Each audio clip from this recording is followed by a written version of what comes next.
Hey guys, welcome back. So I'm just gonna make a video now about the ECU and Tune ECU more specifically because I've been struggling a lot to get this thing running on Windows 10, and I just want to share this with you because Alain Fontaine went to Android, which I understand completely. It is his solemn right, but I use iPhone, and I had the former Tune ECU on Windows 7, and nowadays it's was not available on Windows 10. So I was like, okay, I need to find a solution, and I found one. So I'm just gonna share this with you.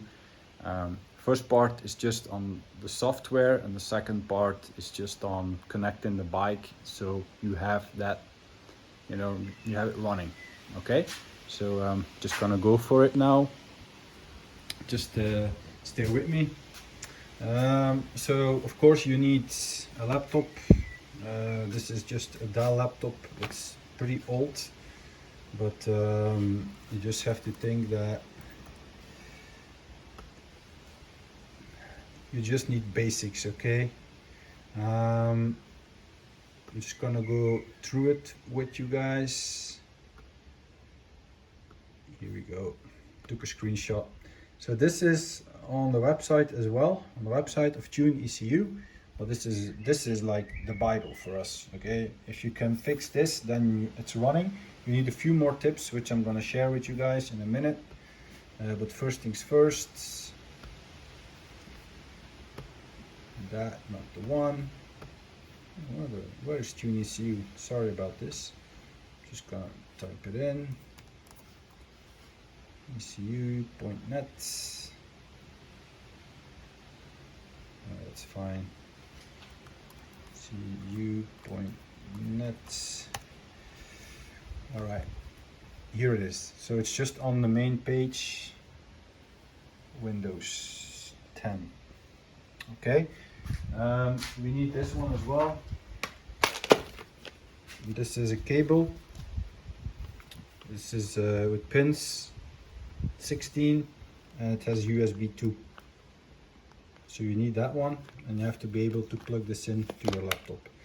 OBD stands for onboard diagnostics, and the 2 is probably an upgrade for the 1. Never seen the 1, so let's just assume this.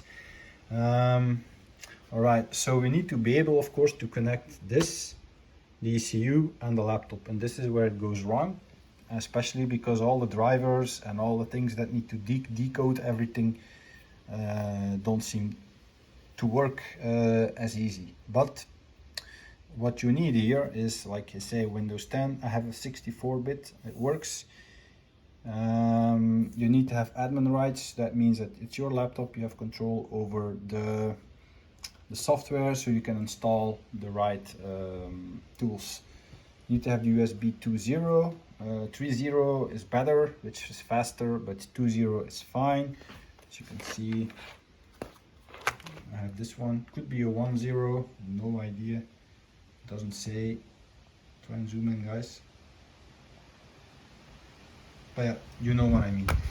And then you need a display, 1024 times 576. If you have a laptop that's a few years old, you will have this. And here it refers to this one. And then the FTDI chipset is just that. It is some kind of chip. That means it's a software, it's a decoding, it's a communication between your ECU and your OBD cable, but you need to have that language installed so the computer can understand it and can read it. So you need the drivers for that. The good thing is you can install it manually, which I'll show you, but you can also do it via the device manager, but then it needs to be connected on the bike, and you need to go somewhere. I need to think. I think it's not in the USB. I don't think I see it now, but you see it later. Okay, so that's also a possibility, and then you can do updates by itself. Normally I haven't tried it, I've done it manually, so I'm just gonna show you. Here says the CDM version 2.06 driver or higher. So what I did, went to the website, all these links will be down below, so go ahead. Then I have it 64 here. Basically it tells you a lot of things what it does. It's interesting if you are into IT, but basically like I said, it's just for the communication with encoders and stuff. It's just so it can understand. More detail on licenses, don't worry about it. Just take that one and install it. I've done that, and if you download it and you unzip it, you get this file, and you just go ahead and boom. I'm not gonna do it, but just install it and you're good to go. Just follow the steps, and then here we go. We don't need Windows 8 from driver version, Windows 8, nope, Windows 10. Automatically install via Windows Update, but here you need frameworks, and frameworks, as you can see, boom. So forget about that. What you need, also the link here, this is a mirror or something Microsoft Visual C+. Yeah, it will be in your programs or not, you just need to check. You go here, Visual Studio, you take the one for your hardware.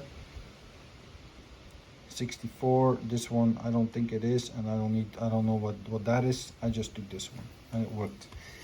All right, you install it, then you will see it in your programs. Just gonna go and give it a quick look.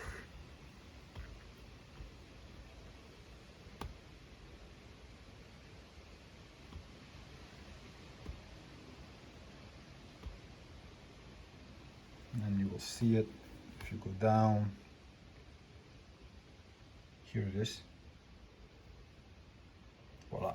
You have multiple, just leave it, don't remove it. Games, stuff like that, you installs these. It's just a Windows thing. It was not always like that, but now Windows took control over it. It was an independent company in the beginning, but whatever. Just so you know, you need it, and leave it be. And of course, that's also an important driver. You have this one already installed. Yeah, and then you need the link. I found it on a forum, a lot of old links that didn't work, but there's one. If you should not find it, you can send me a PM and I will email it to you, okay? So it's just a small file and then you're good to go. Yeah, I think I've been through everything. So the next step is going on the bike and how easy it goes. So very important here is that you don't connect anything, you just leave the bike contact off, leave your laptop here, and now I'm just gonna show you there's this one important step that is overlooked. It was overlooked by me as well, and I couldn't figure it out until some guy, a smart guy, wrote about it. And you need to have more than 12.5 volts on your battery, because the computer or the system only runs, I don't know why, but something only runs when it's more than 12.5. And I have now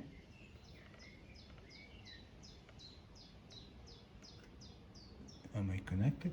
Yes. I'm in millivolts. Just a second.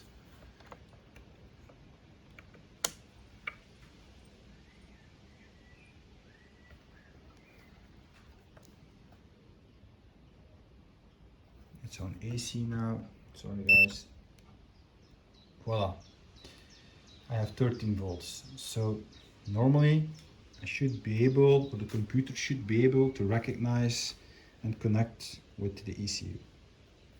Very important, if your battery is not above 12.5 volt guys, it won't work. And that's, I think, where most of us are fucked, or yeah, sorry about the language, where most of us are mislead. So now, the moment you downloaded everything, you should just make a file, like I have here, a Tune ECU file, and you can see I have my tunes. These are all different maps I have, which I can upload and download. I just have took a screenshot of this. These are all mods possible that I found online some years ago. Just show you that where I know what the tunes are doing. Maybe that's something that you can do for yourself as well. I don't need to know this. Here you go. So these are all the possible tunes that I can use. Okay. So you have this for your own bike, of course, and then driver is installed. I'm just going to start Tune ECU. So you can see which version it is, and it says it was until 2016. So the 2.5.5 was only until 2013. So that is done. Now the first step that you should do is check that your battery is okay, and then we're just gonna start it up. We're gonna plug in the cable first in the computer. Voila. And now we're gonna connect it with the ECU. So it's just plug it in.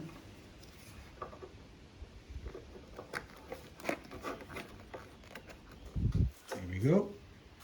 Now we just have to wait a second and auto connect. And now it's gonna connect. Here, normally it could take a while, maybe in 2 or 3 times, but it will connect.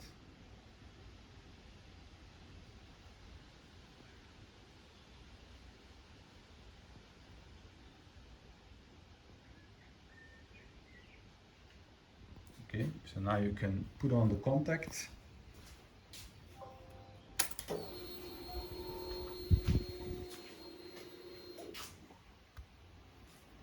we go. I'm just gonna try it again.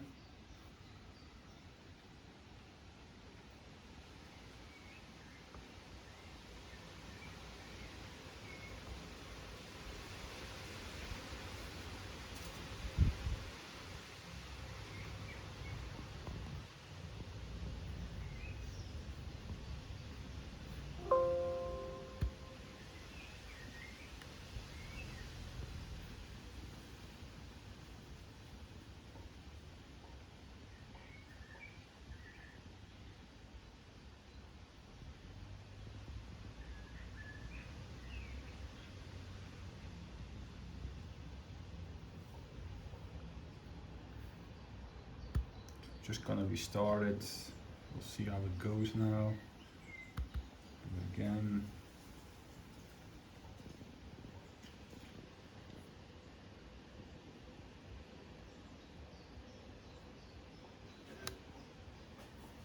Now it is working. Here we go. Sorry, didn't film it. Basically, I just restarted it and now it does. You have to play a little bit. I read online that the best thing is that you connect here, then you connect the OBD2 cable to the ECU, and you wait a bit, then you do auto connect, and then you put on the contact. But it didn't work out, and then I restarted. Now I have total connection with the bike, and I also have an error which I need to attend to. But basically, this is how you do it. I'm gonna also give you one more tip. The moment you're able to connect it, you don't have to start it up. You just need to connect the OBD2 cable. Yeah, even if it's red or green, it doesn't matter. You go to Device Manager, and then you go to, you need to just,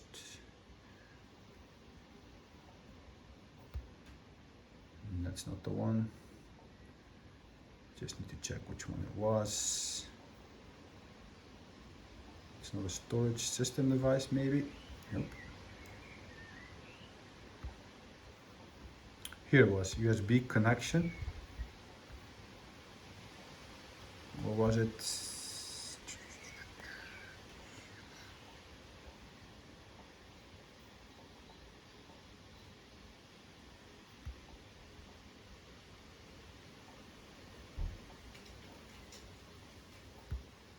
This was it.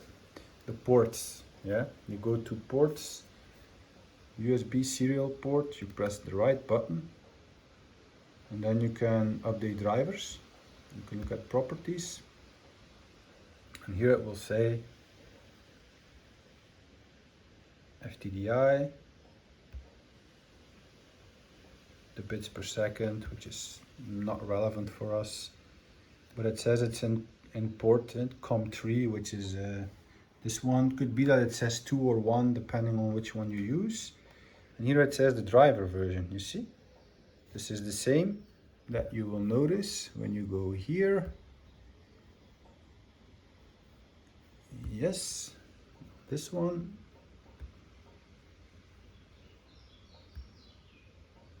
Here we go, 2.12.36.4, and you're gonna see, voila.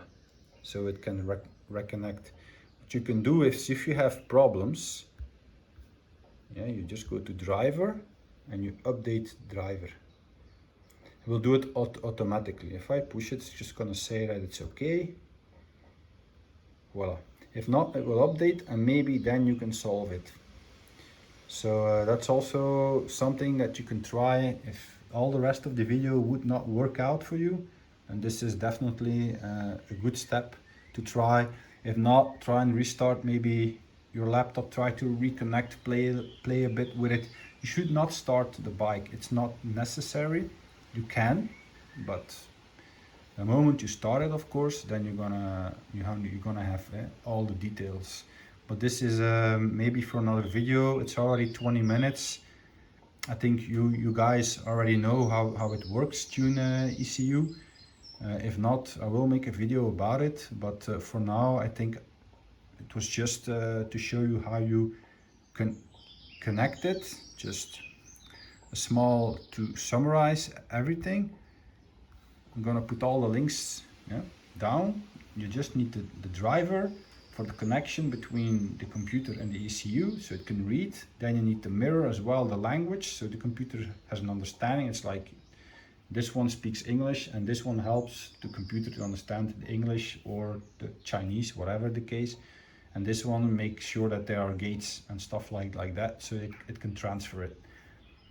And then here you need to download it. This is the version, and then you just connect it and make sure your battery is 12.5 volts or more, which of course for me with the lighting now, it's going to drain, and the moment it's below 12.5, it will just shut down. All right, so this is it. I hope it helps. So Windows 10, it works, and yeah, good luck, and see you guys next time.